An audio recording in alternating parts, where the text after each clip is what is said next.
Well, my young friends, my colleagues, Swami Manohar and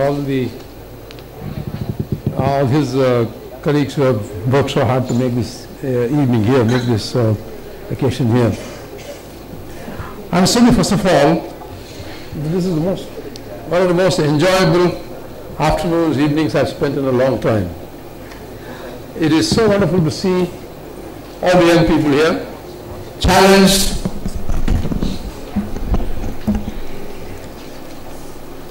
by this project, JEDI, and I'm overwhelmed by the response of the people and the display of talent that we've had this afternoon. So first of all, let me congratulate all the winners, the young winners who got the awards, all these 9 awards that have just been handed over.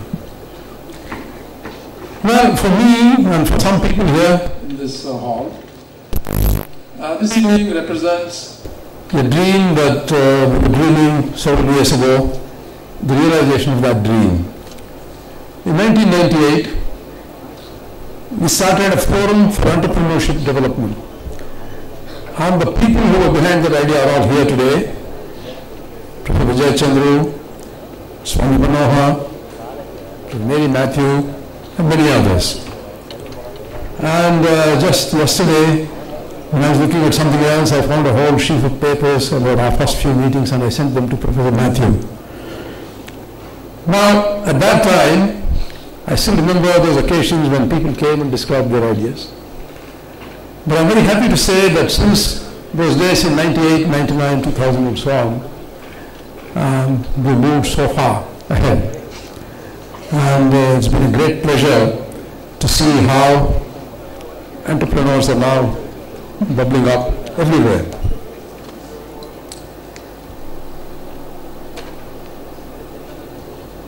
The talent available in this country is really mind-boggling. And I don't mean that as either a past statement or a hope, but it says a great deal for the system we have of education and of the way that ideas are taken forward to industry, to commerce. But we've still not been able to make sufficient use of this talent. We, in India as a whole, hasn't been very good at talent management. But the talents we have are not just second to none. With the size of this country, we have an extraordinary resource. An American Nobel Prize winner in economics, Milton Friedman, was invited, well, 20 years before he won the prize, he was invited by the Indian finance minister to come to India and tell him what should be done. And Friedman started his report by saying, the scientific and technical talent, the untapped scientific and technical talent that you have in your country, for the taking, is the economic equivalent of the untapped resources of the continent that was available to the United States 150 years ago. That is our resource. That's our greatest resource. And I'm so pleased, so thrilled to see so much of it on display this evening here. I want also to say that we heard some 4 exciting talks in the afternoon. And I want to congratulate each one of them for the spirit that drove them, for the extraordinary way that they communicated their joy in the work they were doing, and for the inspiration that I'm sure they've given to all of you here. I only wish that what happened here, those talks, as well as the young people who did all this work and won these awards, were on TV all across the country. You know, our country is a strange country. I think that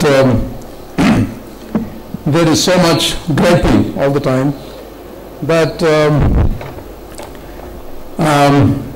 a corrective to that is given by the spirit displayed in this hall during the last couple of hours. The lesson, there are many lessons from what we heard today. One major lesson, passion. Passion is very important. Passion is probably more important than anything else. I've been a teacher for a long time in my life, and I've sat through many of these interviews where we look at Marx. Professor Swami Manohar spoke about it very eloquently, the system in this country. We look at Marx, grades, all the way from your high school examination to the most recent test that you've gone through. But the one thing which we never seem to be able to judge is passion, motivation and passion. So one thing I'd like to say is that if you have a passion, you are a very fortunate person. Please push that. Believe in yourself and push that.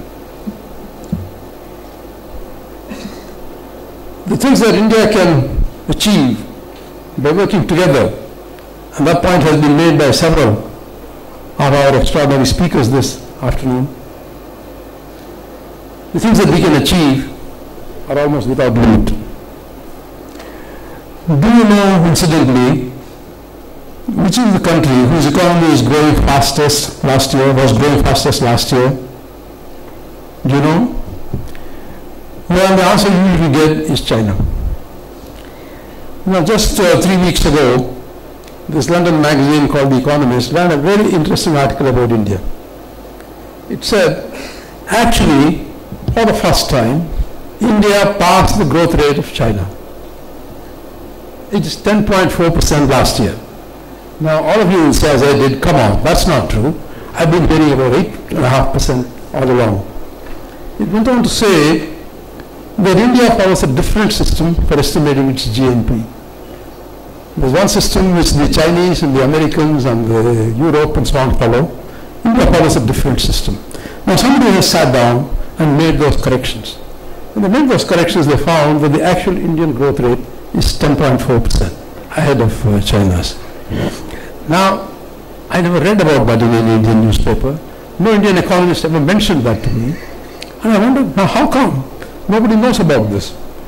And in fact, the article itself went on to say, strangely, the country is not celebrating this. And it said, well, India is too self-deprecating.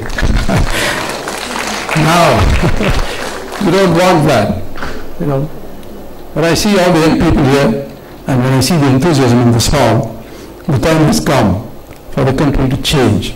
We have to rediscover ourselves once again in the long history of our civilization, and we have to look at the future with different eyes, with different hope, with different abilities and talents. I want to congratulate Professor Swami Manohar and his colleagues for putting together this extraordinary evening. And as I said, I only wish there were a lot more people in this country who are looking at what happened here. Thank you very much for asking me to come. Thank you, Professor. So I have asked you to come back on stage again. I have asked you to come